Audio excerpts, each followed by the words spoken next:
Aaron Glenn was forthcoming on the injury report, which I hope isn't bad news. We'll talk about that and so much more. Boy Green Daily starts now. I'm going to lose my gosh darn bananas. Boy Green Daily starts now. Zoinks! Boy Green Daily, Boy Green Daily, Boy Green Daily. Let's go!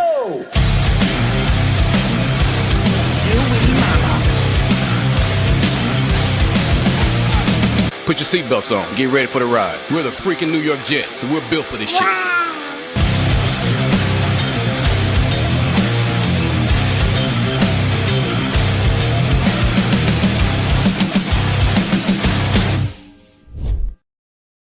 What's going on, everybody? I'm Paul Essendon Jr., a.k.a. Boy Green. I'm the New York Jets digital reporter for Heavy.com. Welcome to Boy Green Daily. This is a daily New York Jets video show that also happens to be available in audio-only form wherever you find your podcast, no matter how you choose to consume the show, whether it's live on Facebook, live on YouTube, live on Twitter, on the replay on YouTube, or perhaps in the audio-only version. We appreciate it, and thank you. I am so blessed to have this opportunity.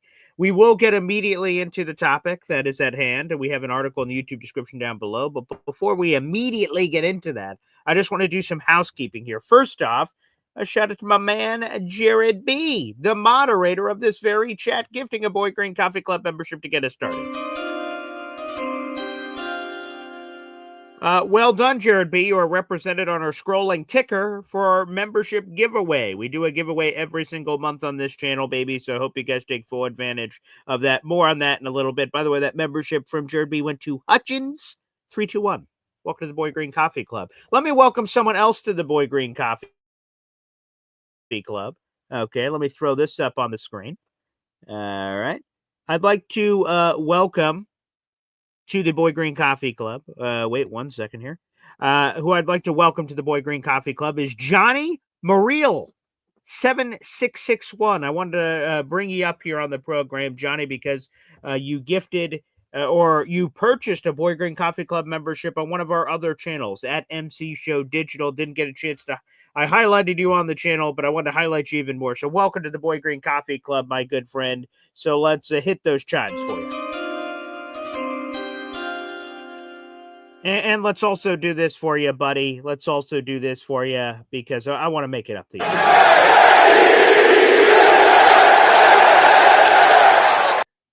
The Boy Green Coffee Club is our YouTube membership group. That is youtube.com/boygreen25, where you can be a loyal member, early access to videos, and so much other jazz. It's the best, baby. So thank you for joining, and you do have a raffle ticket for our contest this month. All right, let's get into it. Now, AG has been very cagey with injuries this year. He's been straight when he knows something, so it's not like this mystery, oh, I feel great about this guy, and then he's like his leg's broken. So we haven't gotten that Robert Saleh stuff, which, blessed be he, that's terrific. But normally he's cagey about the stuff he thinks there's some level of a competitive advantage, like he won't say, and maybe there is, maybe there isn't, I don't know. But if he believes there is, that's fine with me. But he came right out during his press conference yesterday on Wednesday. Today's Thursday. On his Wednesday press conference, he immediately put on his reading glasses and immediately ruled out two players.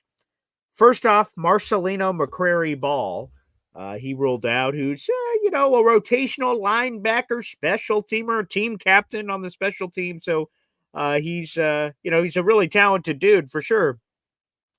And that one hurts, but that hurts in a different way. And then Jarvis Brownlee Jr. immediately ruled out with a hip. And that's a little concerning to me. Here's why. First off, AG normally hides those sort of things. So just to come out and say it is interesting. Number two, Jarvis Brownlee Jr., so last week, right ahead of the Falcons game, every week outside of a short week, NFL teams have 3 days of practice. You have Wednesday, you have Thursday, you have Friday. Again, sometimes that changes if you're on a Monday night game, Thursday night game, and things change, and you do walkthroughs versus this, that, or the other. But typically, 3 days of practice. Wednesday, Thursday, Friday. Jarvis Brownlee Jr., full participant. Wednesday. Full participant. Thursday. Friday. Oh, hip. Ooh, didn't practice. I'm like, oh boy. That's never a good sign, by the way, when an injury just randomly pops up. Like that wasn't there previously. So that's concerning, number one. And he's initially listed as questionable for the Falcons game. You're like, all right. We'll keep an eye on that. And then the Jets elevated Jordan Clark from the practice squad. You're like, oh boy, that's probably a sign that it's not good news for Jarvis. And also on that same day, Jarvis Bradley was downgraded from questionable to doubtful. And me and my father had a whole debate about that. Not even a debate, just like an understanding, right? So you have the pie. You have the pie of injury report. So no designation, 100%. You're playing. Probable, 75%. There's a very good chance you're going to play. Questionable, 50-50. Maybe you play, maybe you don't. Doubtful feels like 25% or much lower. That guy's probably not going to play. I haven't seen many people on an injury report that were doubtful and then ended up playing. So that was not a good sign. And then at the first injury report opportunity for the next week, which is Wednesday, oh yeah, he's out. Ooh. So hopefully it's not too long. I've enjoyed watching Jarvis. He's 24 years old. It's been a great trade by the Moodster, old Darren Moogey. It's been one of his best moves of the year.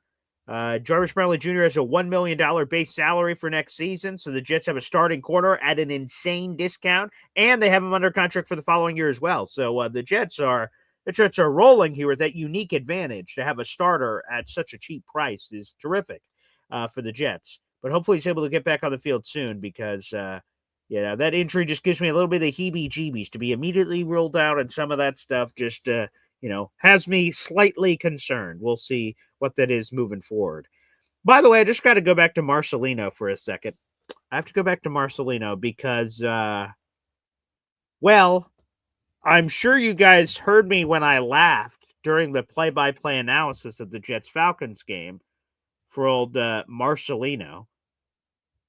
Because there was an odd moment during the game where Marcelino made this big play or was involved in this big play, and he dropped on the deck and flopped like a fish. I'm assuming that's what this is. Maybe you guys can help with this. All right, I'll put up the video here in a second. You guys tell me what you believe this celebration was for Marcelino McCrary Ball. I have no idea what was going on here. Absolutely no idea whatsoever what was going on here, to be candid with you. This was one of the weirdest celebrations I think I've ever seen in my life, but it did get me to laugh. I mean, it sort of, like I said, it sort of surprised me. It caught me off guard for sure. Of Marcelino just sort of dropping down and sort of flopping around down there. That was just because we're talking about him, I felt like it was worth bringing back up. And I've been trying to see what people thought the celebration was. There's a lot of different theories, if we are to use that word, I guess, for Marcelino's celebration. Again, my first thought was like a SpongeBob reference. Drop on the deck and flop like a fish. That seemed to make the most sense of all the options. So I'm curious. Feel free to light up the comments section if you're joining us here live to try to explain what in God's green earth was going on here. Again, it got me to laugh. So, if that was the mission, mission success. That was funny. Now, the fact that it was called a taunting penalty, I mean, that's the NFL No Fun League. That's totally ridiculous. These weird body convulsions weren't thrown at anyone in particular. But here it is. Here's Marcelino in the Falcons. Flag for taunting. I don't know what that is. Again, I would assume flopping like a fish. Does anyone else have a good surfing? Oh, okay. Taylor Sterling. All right. Surfing. Okay. I hadn't seen that one.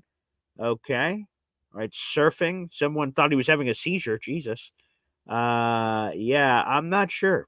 They thought it was like an actual injury. And I laugh because it seems so bizarre. Yeah. One more time. Let's get another look at this. Flag for taunting. I don't know what that is. Yeah, I don't see the surfing element there. I mean, I guess you got to lay on the board as you're getting out into the, I don't know. I'm not a big surfer, but yeah. I thought flop like a fish immediately, but it could be something else. All right, now we got that weird video to use for the future. Not sure when that will come back up, but we now have that to use at some random point. There you go. Freeze frame. There you go. Yeah, nice. That was odd. Anywho, just wanted to get, that's bizarre. I might have to do a poll on that one later to see what that was. Taylor Sterling says, no, they said it wasn't taunted. Well, the flag came out. It nullified. The Falcons had a penalty. The Jets had a big play. And if his taunting penalty does not get called, the Falcons would have been backed up. So maybe they said it after the fact in the pool report is what you're talking about, Taylor. But they remained taunting on the field. So the Jets got, unfortunately, knocked on that one. So their big play that they had just got nullified and they replayed the down. So, yeah, maybe they said after it wasn't taunting. But, yeah, they did throw the flag for it, which is bizarre. Yeah. That was strange. Let me see some comments here. Our guy Jake Klein says exposing of Fernando happens this weekend. Oof. Of course, he's referencing the Indiana-Ohio State game coming up this weekend. I think, well, I mean, we'll see what happens, I suppose. But I think the big thing for me is them having, and them, I mean all of the top prospects we continue to talk about, having those opportunities. That'll be 8 o'clock, by the way, 8 o'clock on Fox, coming up on Saturday night. Number 2 Indiana, number 1 Ohio State, 12-0, 12-0. And maybe he does just get exposed, to your point, Jake, and then we're all like, well, now the college football play, like, if they lose that game, they're not going to be out of the college football playoffs, so they're still going to be firmly in. But what will be curious is how these players perform, because I hold that while all the tape during the regular season obviously are big pieces to the evaluation puzzle for sure. How these players perform when the lights are brightest. The conference championship games, college football playoff, national championship, all of those are big tape circles that happen at the combine, everywhere else. Whoa, this guy performed this way, he performed this way, that way. And they're big opportunities to launch stock. This could be, you say he gets exposed. Perhaps it's the other way. Fernando delivers such a terrific performance that it puts him on the beeline for the number 1 overall pick. That could also happen for this young man against Ohio State. Because, again, I talk about it in basketball all the time at the NCAA tournament, that players could go into the tournament and go on a hot run, and all of a sudden, NBA draft. So you can ride the wave of momentum. That could happen here. Now, it's not like Fernando's going from random guy to, oh, whoa, he's on the radar. He's on the radar right now, obviously. Dane Brugler's mock draft had Cleveland trading up to the number 1 overall pick to draft Fernando and giving up multiple first-round draft choices and all that jazz. But, yeah, he'll have a chance to, pour gasoline all over his stock, too, the other way. He will have that opportunity. For sure. Indy Jet says the Big Ten Championship is bigger than the playoffs for these two teams. I mean, this is a massive game. It's a massive game. All the Yanks says that's a damn good defense to evaluate it with. Yeah, they got NFL talent all over the place. So, again, it'll be a great temperature check here. For sure. Ooh, this is a good take here. So Alon says one of the Ohio State defenders would be a Jet. Downs, Reese, Styles, McDonald. Take your pick. I mean, the Jets defense needs help all over the place. So hey, that's not a bad Sophie's choice here to sort of pick through the basket. I'd be okay with a defender for sure. We need help on that side of the ball. I wouldn't mind some offensive help for whoever the hell the quarterback's going to be, but yeah. NC Green says, what if Fernando has a great game? I doubt it, but if he does, that's what I'm saying. Like, we can't completely rule that out for sure. I mean, this is a massive challenge, obviously, but yeah. Alon says, Colts, Jaguars, Bears, Packers, Steelers, Ravens. Those are the anticipated games this Sunday. Miami Jets, not so much. I'm going to be fired up for that one, but we do have a ton of games. Obviously, tonight, Cowboys, Lions could be an elimination game. Colts, Jags, Bears, Pack, Steelers, Ravens. Sunday Night Football, Texans, Chiefs. That's another good one. We got a lot of great games on the slate this weekend. A lot of great games. So it should be a good football weekend, I think, which I'm fired up about. By the way, we're getting all the crazy weather here in New York, so a lot of snow.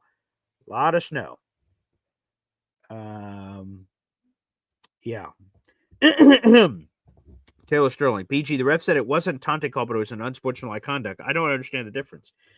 I don't know if there is a difference. I mean, taunting your opponent would be unsportsmanlike, so I don't know. I mean, the literal penalty is the same. They're both 15 yards. But yeah, that's odd. Yeah. I guess Although I would assume it's the same for taunting. If you get 2 unsportsmanlike conduct penalties, you get kicked out of a game in the NFL. That's a new rule. I would assume taunting would be the same too. So yeah, I guess I don't know the difference either. I'll have to look that up in the CBA. Thank you, Taylor. Appreciate that. Yeah, I normally don't get to hear the play-by-play because I'm doing the play-by-play myself. And why Jets fans are taunting the ground? I guess. Like I said, his flopping body. Who could that have possibly been targeted at? I don't understand. What a bizarre thing. But again, apparently it's unsportsmanlike. So, yeah. But I heard initially called taunting. Well, the reason why I thought it was taunting. The Jets provide me a service of being this like media member that during the game I can check calls. So this is the official like sort of NFL wire, and it had it listed as taunting in their wire. So, like, because again, I'm not hearing the play-by-play that I would normally be hearing if I was on the couch. It just hit me. Why do I keep saying it's taunting? The Jets provide me a media service of having this wire to know exactly what's happening before, because like an ESPN or an NFL.com or wherever you could be following the game where it gives you, oh, Brees Hall had a 6-yard run. Like sometimes those can be wrong. The one from the NFL ain't wrong, and it's faster than the others. So that normally helps me during the play-by-play. I can immediately look, oh, there was a 42-yard completion. Oh, that was a 7-play drive for this many yards. Oh, that was a this penalty, because, again, I'm not hearing it. And they, on their NFL wire, had it listed as taunting. So they must have made a mistake, which I guess can happen for the NFL. I was just like, why am I so convinced it was taunting? That's why it was on our NFL wire, which was taunting. Interesting. Yeah. Unsportsmanlike can have an ejection if you have 2 NY Jets fan. Yeah, I knew that, but I didn't know if I would assume it'd be the same for taunting. Taylor Sterling said it didn't count towards us too. That's weird that they can just have the overpowering God power to say, oh, well, normally this would count towards us too, but it doesn't for this one. That's weird, but all right. Strange. Yes, we got some good college football games. Jets-Dolphins, we got 2 hot teams. Dolphins won 4 of 5. Jets have won 3 of 5. I'm really happy with how AG has gotten his group to be fired up and play hard for him. That's been really encouraging. Tyrod obviously has had a dramatic impact on this offense now. I don't think we're putting Tyrod Taylor in the Hall of Fame, but he has stabilized the offense. He's given us a guy that is willing and capable of running. He's given us a guy that can complete. Let's look at the numbers. Let me pull this up on old Tyrod Taylor game log. Let me see what we've had for old Tyrod or Ty God. Let's see what we've had here. All righty. So here are his the last couple of starts here. Okay, so he's had 172 passing yards against the Falcons, 222 passing yards against the Baltimore Ravens. He averages a 59 and change completion percentage. He has 2 passing touchdowns with 1 pick. The 1 pick came at the end of the game against Baltimore. If you want to count that, feel free to count that.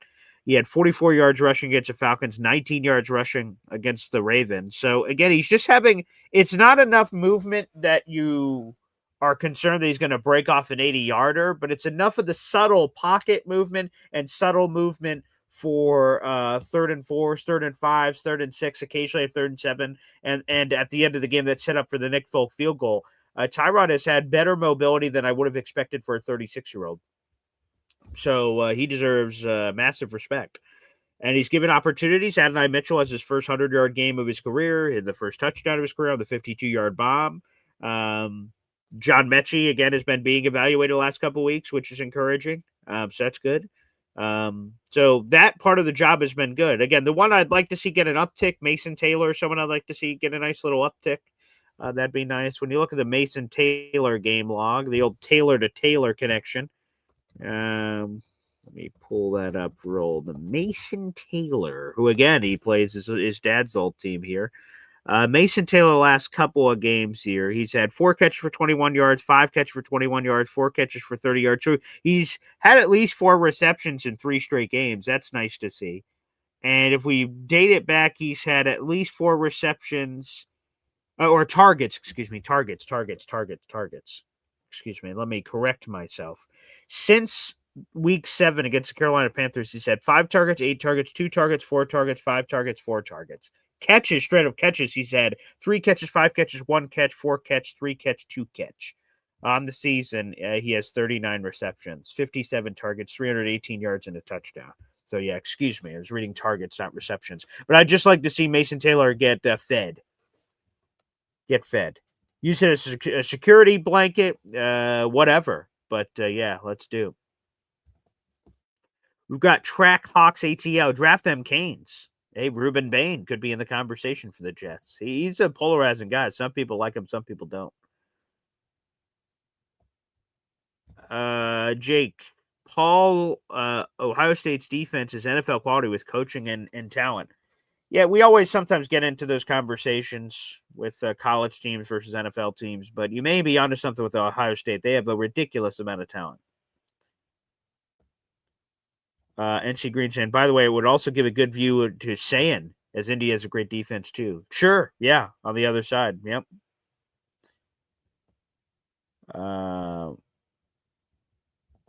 Back to Jake. Would love any of them because Glenn won't be drafting a quarterback in 2027. That would stun me if Aaron Glenn is not making those quarterback decisions in 2027. How bad would it have to be? Like this year, it looks like he has the temperature of the team in terms of like he's turning it around. If they're 3-9, I'm not pretending they're not 3-9. They're obviously 3-9. They stink, but it seems like they've sort of found something here. They've won 3 of 5. Let's see how they finish. There's more winnable games on the slate. We pull up the Jets schedule here. Let me take a quick gander at the final 5 games here on the docket for the New York Jets. So you have the Dolphins at home, winnable. At Jacksonville, they've been up and down. At New Orleans, that's winnable. New England, difficult. Very difficult. What are they playing for? We'll see. At Buffalo, what are they playing for? But difficult. The final 2, clearly difficult. Miami, 50-50. Saints, 50-50 or better for the Jets. And the Jacksonville, we'll see what happens. I don't know. It depends which Jacksonville team shows up. But there's plenty of winnable games here. The Jets are 3-9. I could see. I don't know. We'll just see. You know, I could see another 2 or 3. Easy said he could easily see 3. He said that yesterday. So you can convince me. And maybe they end hot. That'd be good. But no, like, obviously, AGA got fired this year. And how bad would it have to be next year for them to go, oh, Jesus, this guy clearly can't pick our quarterback? I mean, we'll see. And I think it's impossible to say that because we don't know who the quarterback's going to be, people. Is it trade? Is it free agency? Is it whatever? We don't know. And until we know that quarterback, it's impossible to make prognostications about 2026, in my opinion. Different strokes. Back to Jake.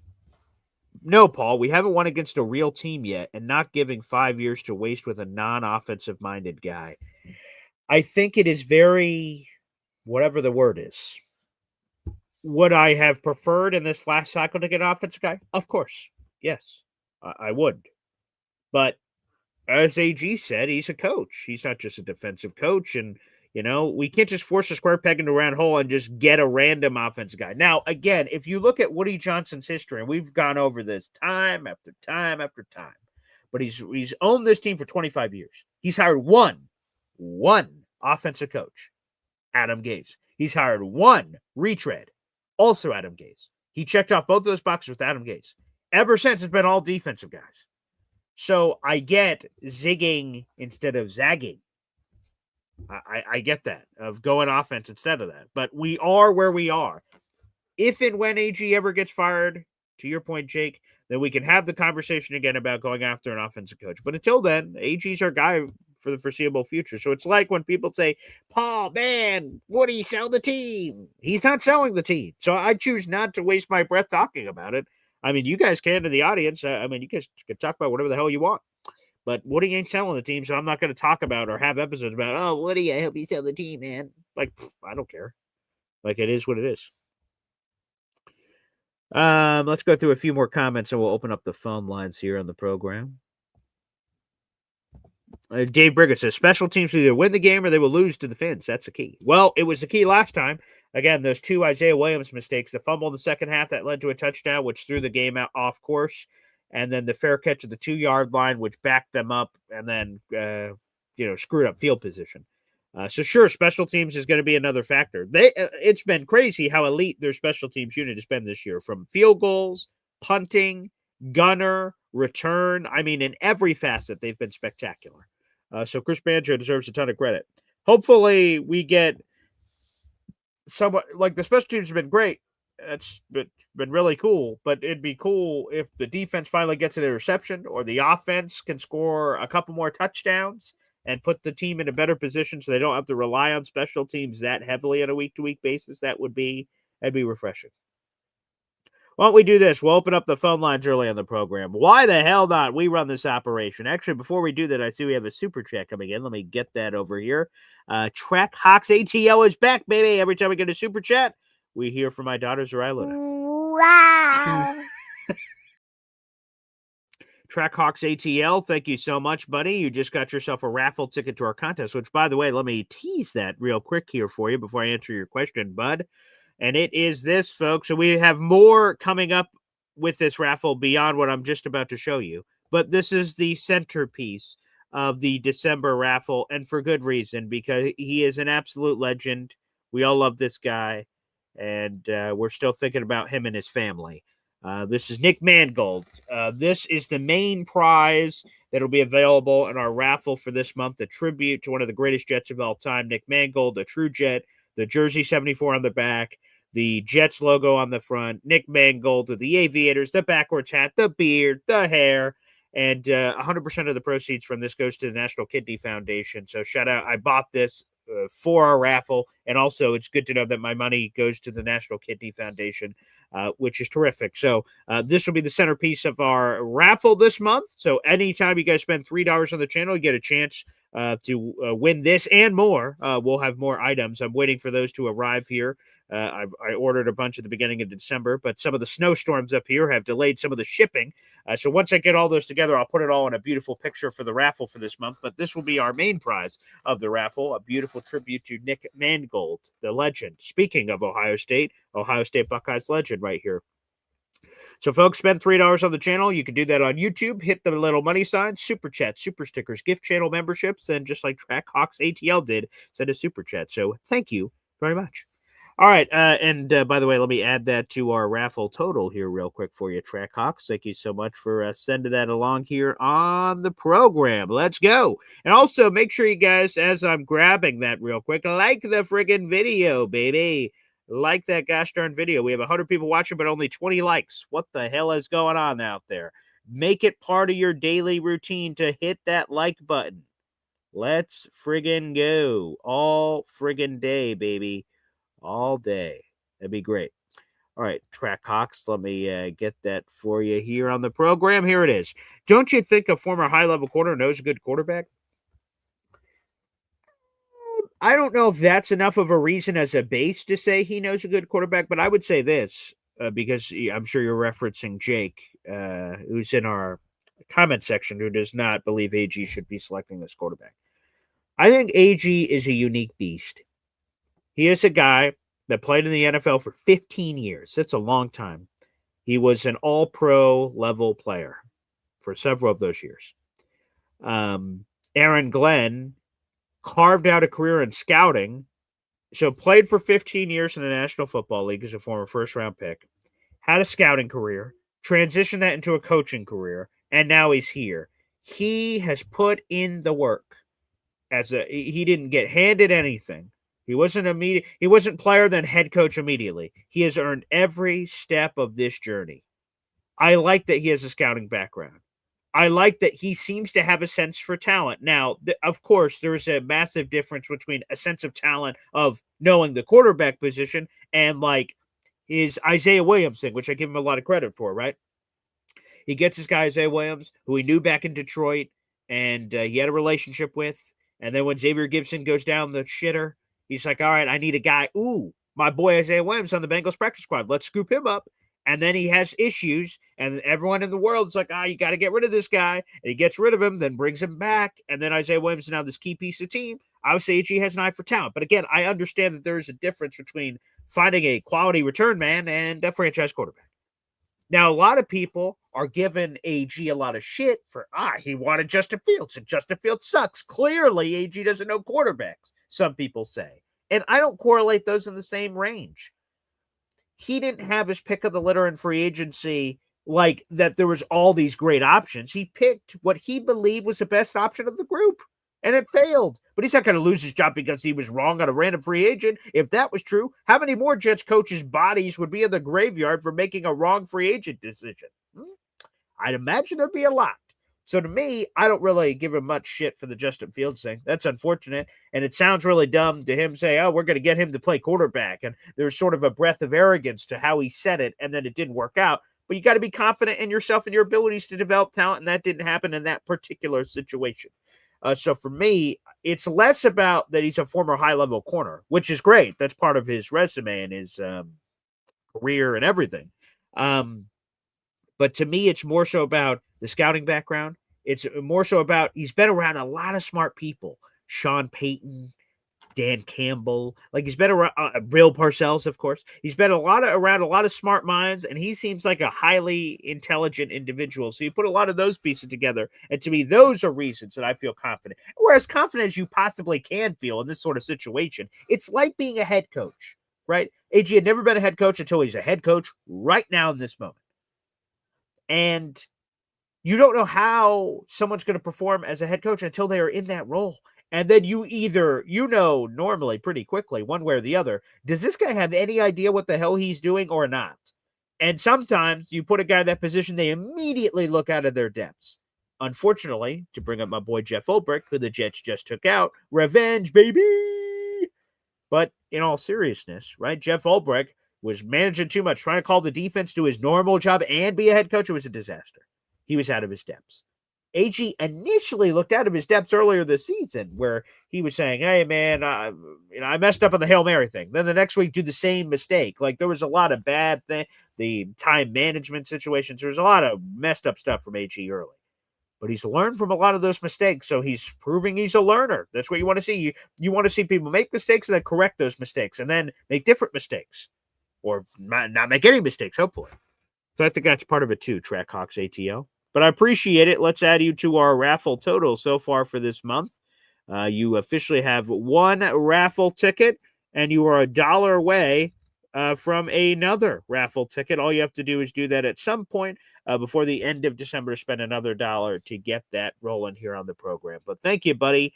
So much appreciate that. And like I said, we have that officially on our docket. Let's frickin' go, baby. Yes, sir. All right, let's now open up those phone lines and appreciate your Trackhawks. Thanks for jumping on the program. Very nice. Let me actually double check, make sure I didn't miss anything else here. Let me get another comment in here. Corey Sturgis, BG. If Aaron Glenn does take a quarterback in the draft and doesn't pan out, do you think that may shorten the time frame of Aaron Glenn's coaching career? Instead, maybe he thinks he has his team right and takes a quarterback at 27. Interesting comments here, Troy. So let's go piece by piece through this. If he takes a quarterback this draft and it doesn't pan out, do I think it shortens the time frame of his coach career? Yes. Just like Joe Douglas, Robert Saleh. You take Zach Wilson, doesn't work out, all of a sudden now you're in full backpedal mode. So the Jets right now have the 7th overall pick.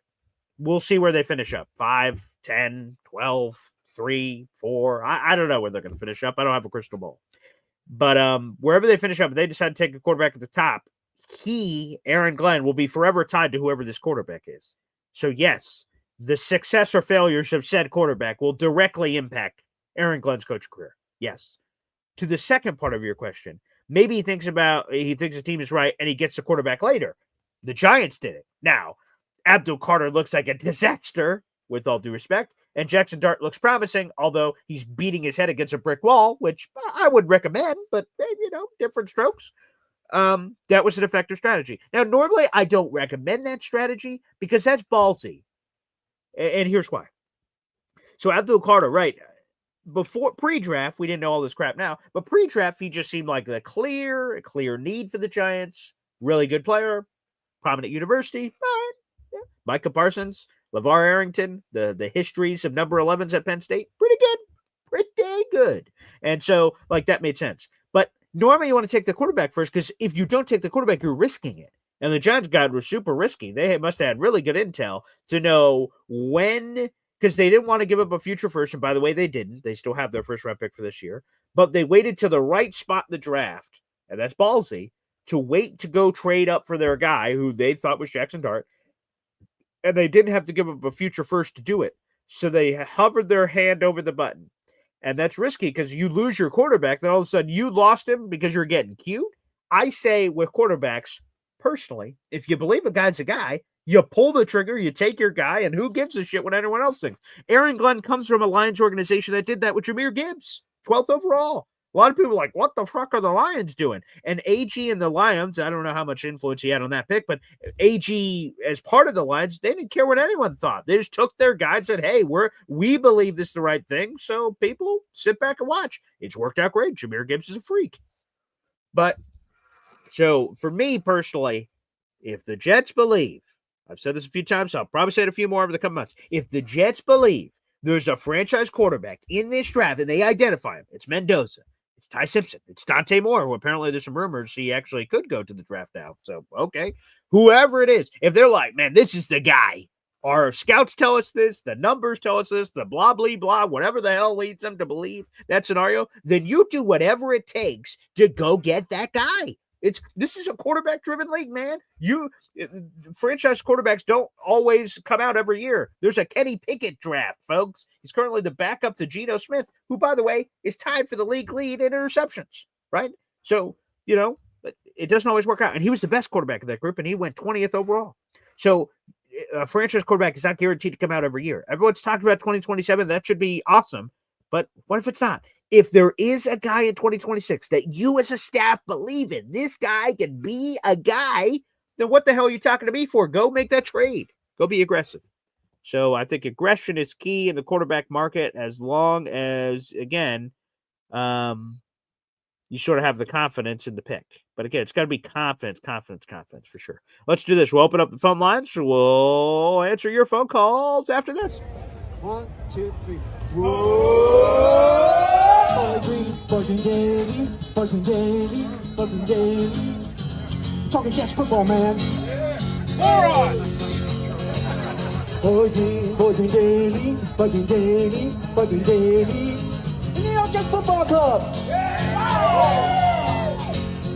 Offense, defense, special teams, watch Jets football with Boy Green. Everyone, J-E-T-S, Jets. Boy Green, bugging daily, bugging daily, bugging daily. Talking Jets football, man. Boy Green, bugging daily, bugging daily, bugging daily.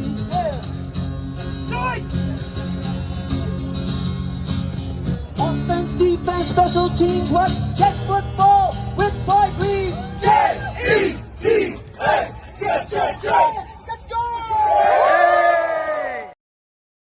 Every time that revs my engine, baby. Not that you necessarily needed to know that, but I felt compelled to share it nonetheless.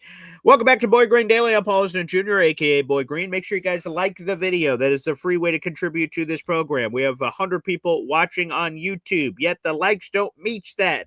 So, folks, make sure you hit that like button to Pound Town or whatever other preference you guys have there in the universe. That would be wonderful. And that spreads the gospel of all things Boy Green throughout the rest of the universe. Let's go to those phone lines. That is a pinned comment on youtube.com/BoyGreen25. If you're watching on Facebook or Twitter, you have to jump on over to YouTube to be able to call into the program. And I'm seeing people take advantage of it right now. And look at it. We'll start off with Hep. What's up, Hep? Hey, Paul. Hey, fellas. Yeah. I was going to say, today, what do we have this week? Gotham Green? Yes.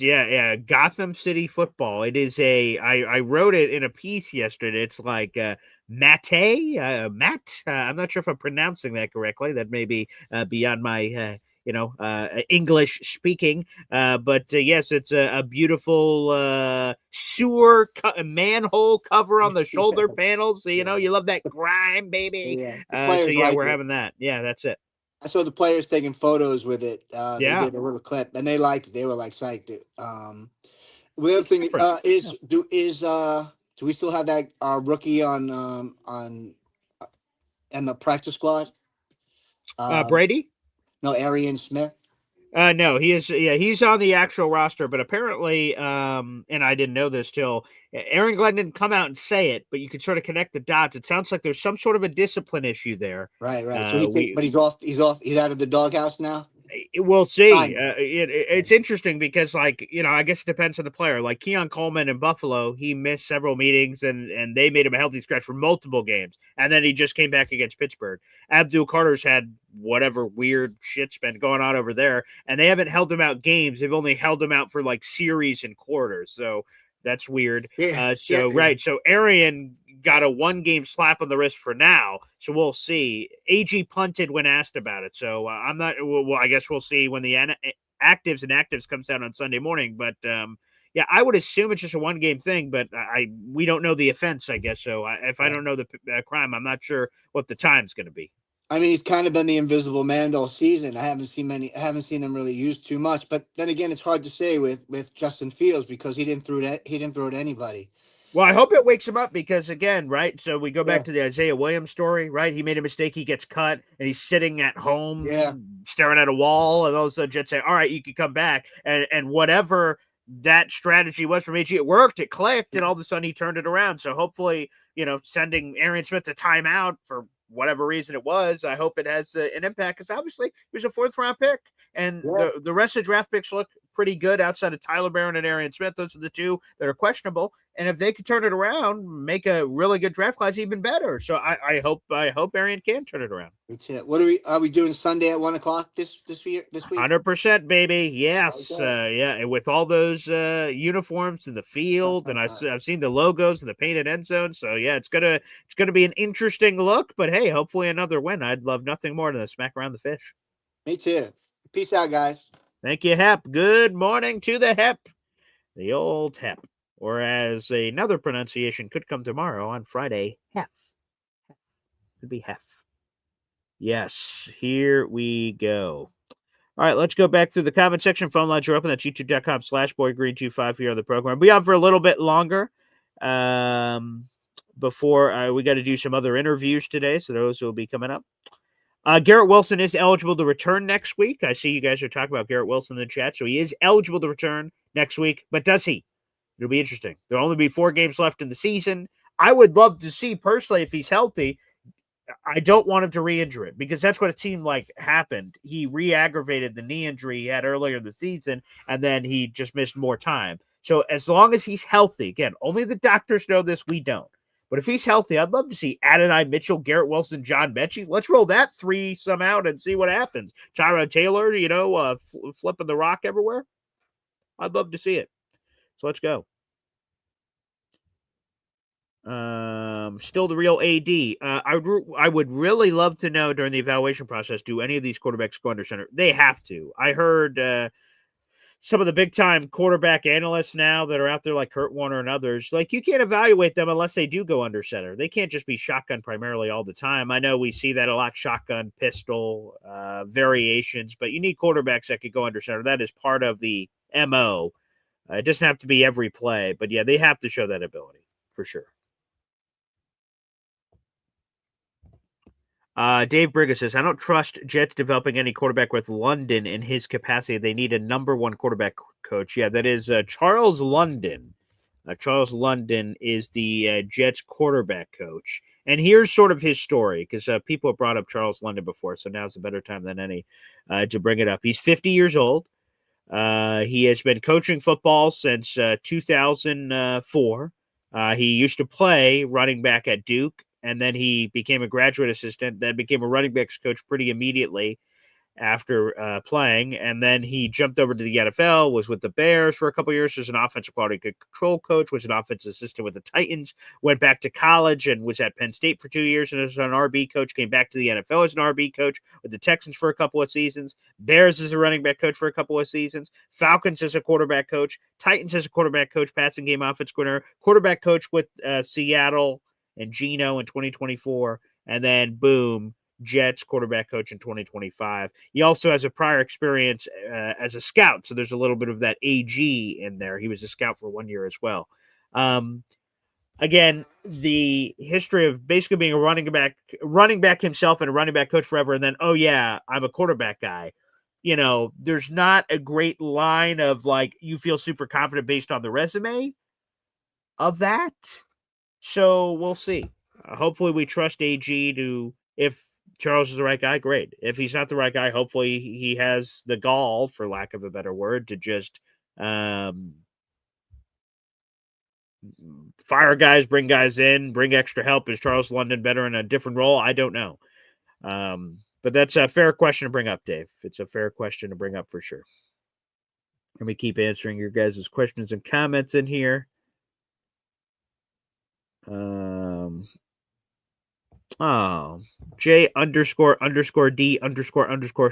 says this song sucks. Oh, that's not nice. That Hep song's the best, man. It's the best.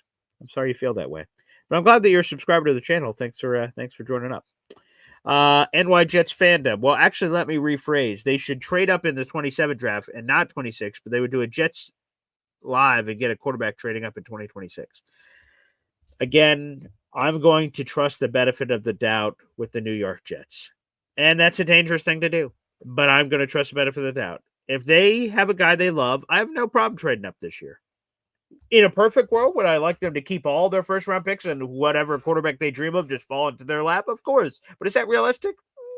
I mean, it worked out for the Giants in terms of getting Jackson Dart late in the first round. They let him fall to a certain point, and then they went and got him. In this case, with the Jets picking at 7, if you want to move up for your guy, Dane Brugler gave out a warning for his mock draft he put out. So he put out the mock draft yesterday, and the day before yesterday, before the article was live, he says, hey, I just, did my mock draft. The editors are looking it over. But a word of advice, if you want a quarterback, you better be ready to trade up, is basically what he said on Twitter. And in his mock draft, he had the Las Vegas Raiders trading up to 2 with the Giants, and he had the Browns trading up with the Titans at number 1. And the Browns price they had to give up to go from 5 to 1. The Jets are at 7, but for the Browns price to go from 5 to 1 was their 5th overall pick, their other first-round pick, which belongs to the Jaguars, and then a day 2 pick, which is a 2nd or 3rd round pick in 2027. So 2 firsts and a day 2 pick. Again, personally, I would love for the Jets to use all those picks on things that they need. So don't trade in a perfect world and just fill other holes, because the Jets have plenty of roster holes. But if you don't have a quarterback, it doesn't matter. So again, in this scenario of kicking the can down the road, NY Jet fandom, and saying, we'll get our quarterback in 2027, boy, you better hope your biscuits are right that whoever that quarterback is you're waiting for is there, and that with your picks you're there. Because here's the one problem, and Connor Hughes has brought this up several times. Yes, the Jets currently have 3 first-round picks for 2027.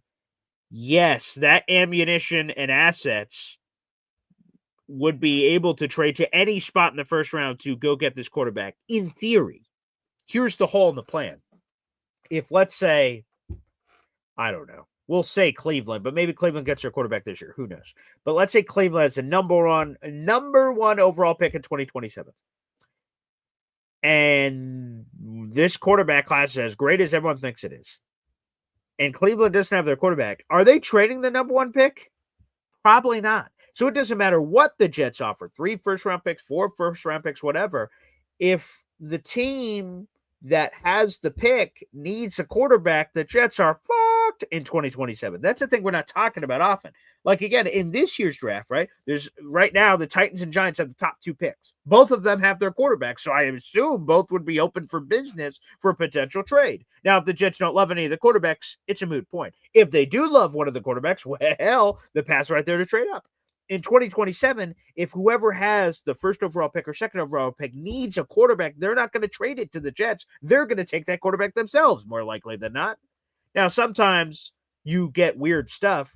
Number 1 overall picks have not been traded often. I believe it's only twice in the last 20 years. And I believe the year's 2016, if my math is right, the 1st and 2nd overall picks were both traded because Jared Goff and Carson Wentz went 1 and 2. Both those picks were traded. Of course, the Eagles traded up for Wentz, and the Rams traded up for Jared Goff. And, Cleveland was the team that traded it to the 2nd overall pick to Wentz and Eagles, and they needed a quarterback, and they still punted. So sometimes they're willing to do it if they're dumb. And then if the quarterback works out, and Wentz was going to be an MVP in that year, he did win a Super Bowl, but he won it as a backup. And Jared Goff has gone to a Super Bowl, but he has not won it. So we'll see on success rate of these quarterbacks that existed. But the Browns had an opportunity to get their quarterback. They needed one, didn't take one. So maybe you get lucky. But that's the one hole in the plan for sure. That is the one potential hole in the plan.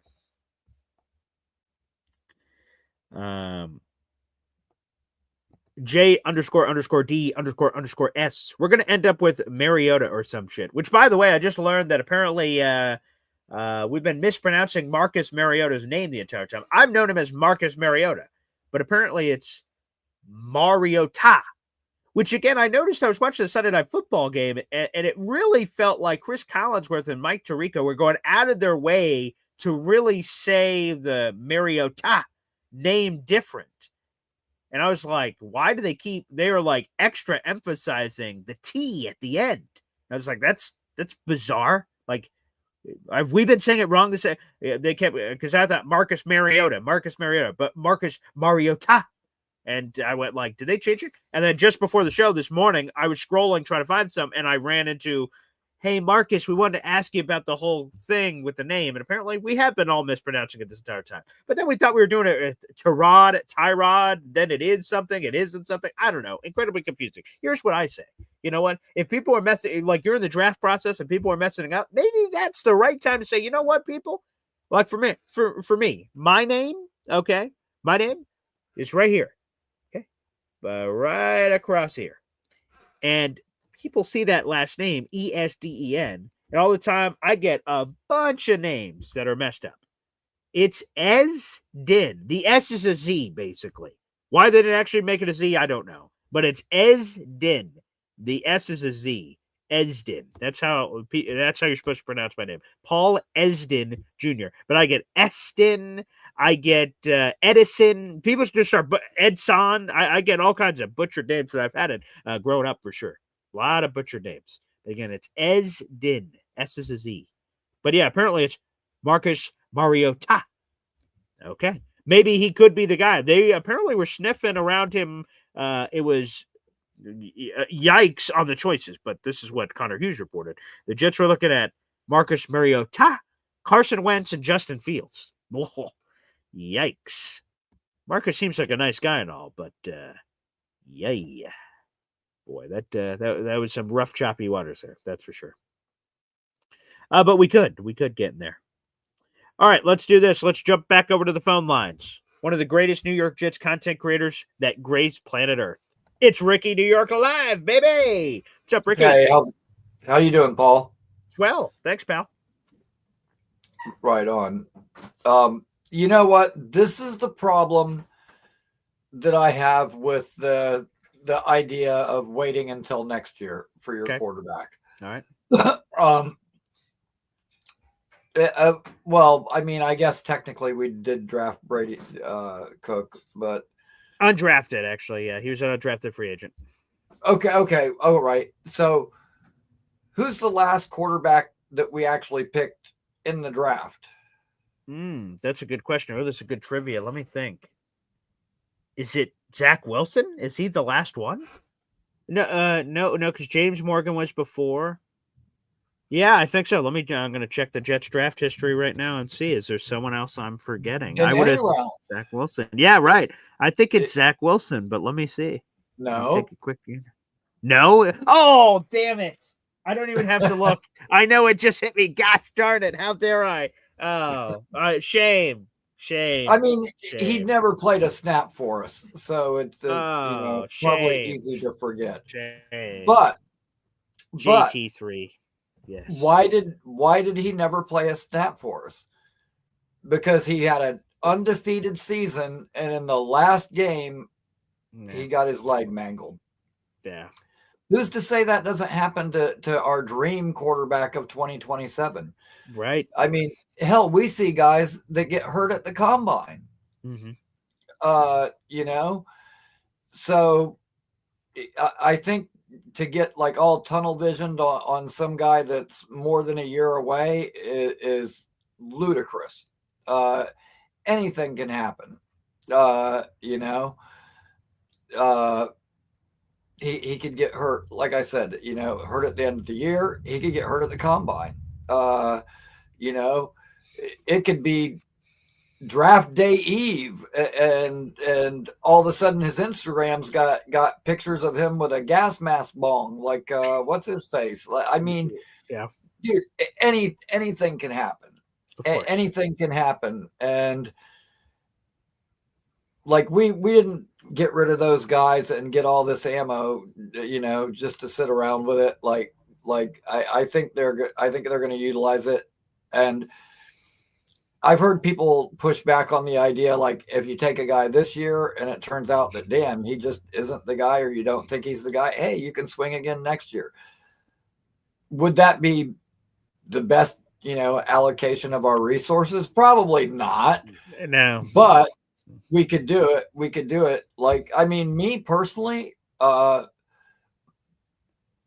maybe I'm just being greedy, but I like saying it. Okay. And yeah, we got 3 picks next year. Dude, how nice would it be to get Sayin and have Jeremiah too? Get them both.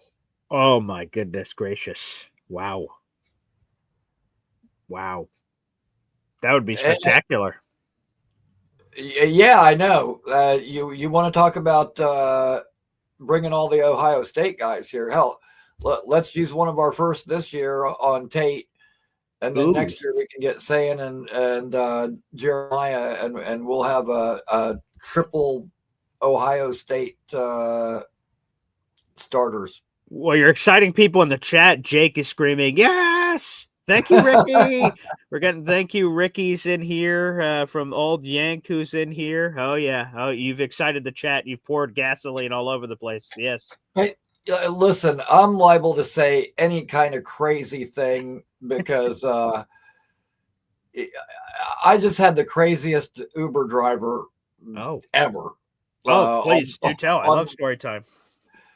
Dude, like as I'm watching him, and like it was a long wait time to begin with, and then I'm watching him, and like it looks like he's driving in circles at one point, and then he's like had another fare that he dropped off, and when he left there, he turned the wrong way and had to go and make a U-turn, and I'm like, what is this guy doing? Like, and as soon as he pulled up, I got in the car, and I was like, I can see why you were late. I can smell it.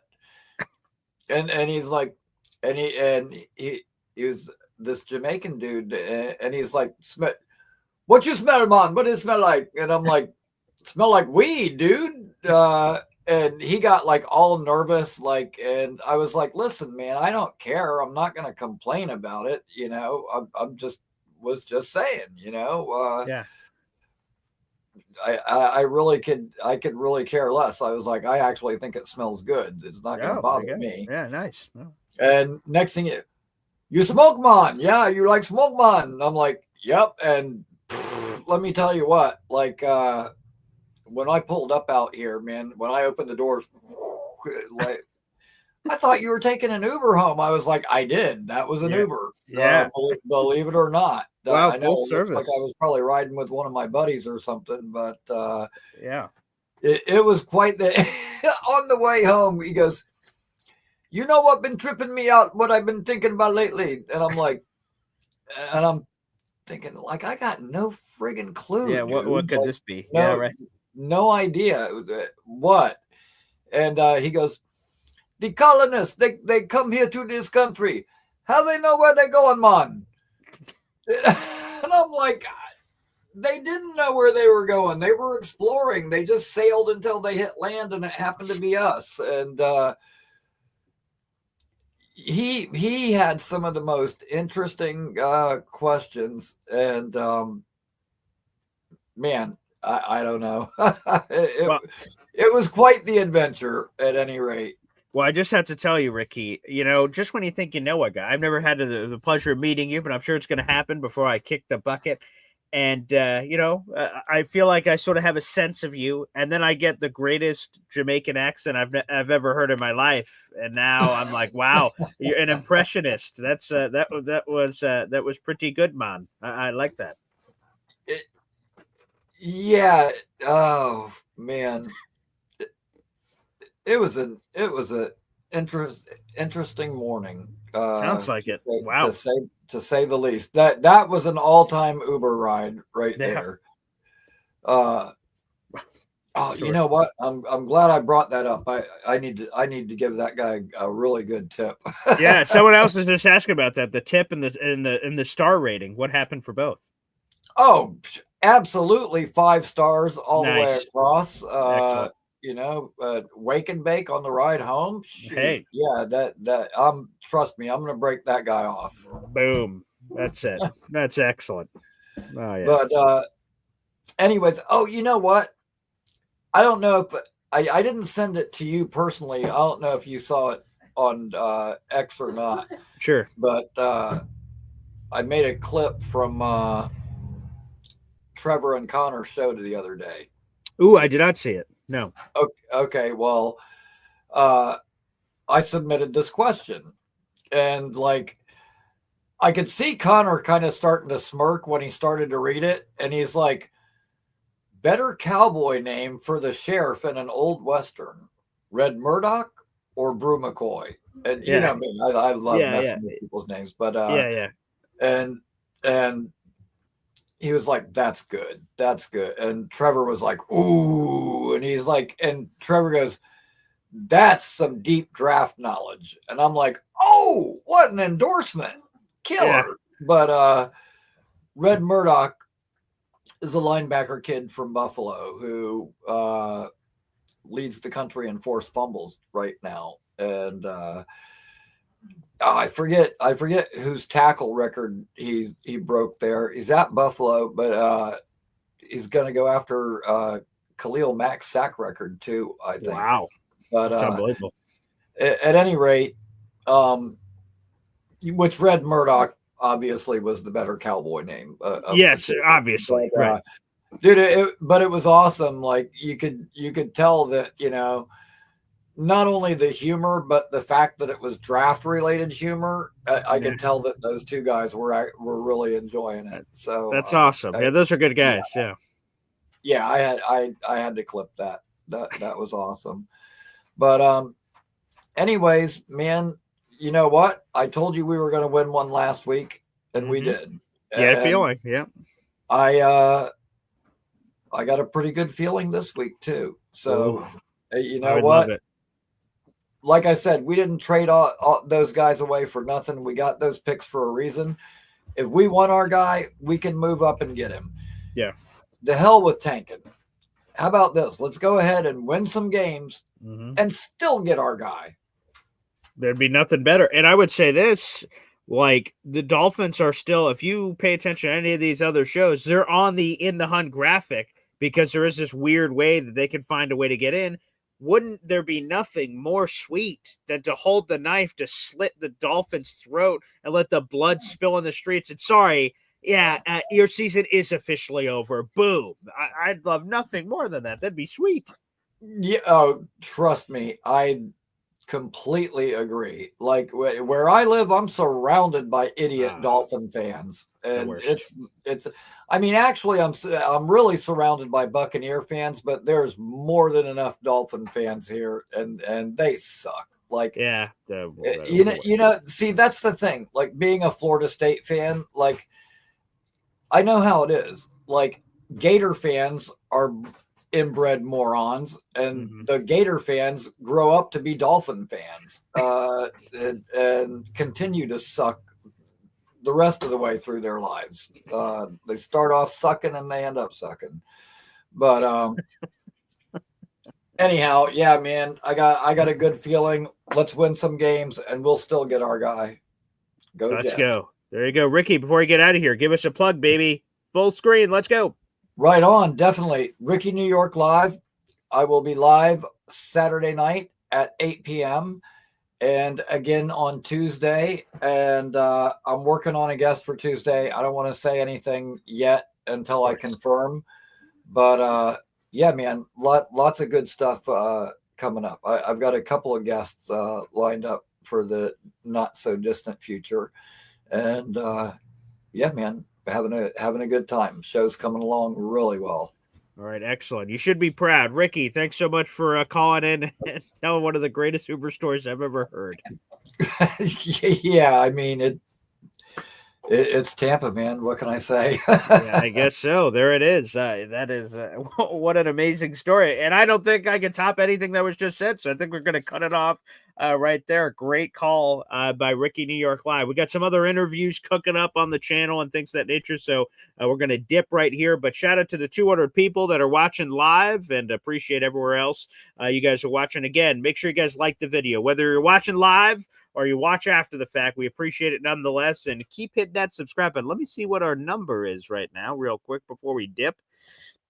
Let me see what our subscriber number is up at. Let me take a gander here and get out the reading glasses. Let's see here. We're at 8,187. We're 3 away from 8,190, folks, of breaking through another barrier here. So let's freaking go. Keep the train rolling, everybody. Keep the freaking train rolling. It is terrific. Oh, man. That was a great story. Oh, man. What a way. Tampa, man. I guess you got to get down to Tampa. Okay, that's where the parties are happening, I guess. Beautiful. All right, everybody. Well, make sure you guys like the video, hit subscribe. We will be back 3 o'clock today. Myself, Woody, Brian Miller, our buddy from Fin Fanatic will preview the Jets-Dolphins game. That'll be coming up in a couple hours, so we'll swing back then. Thanks, everybody, for tuning in, and we'll see you next time.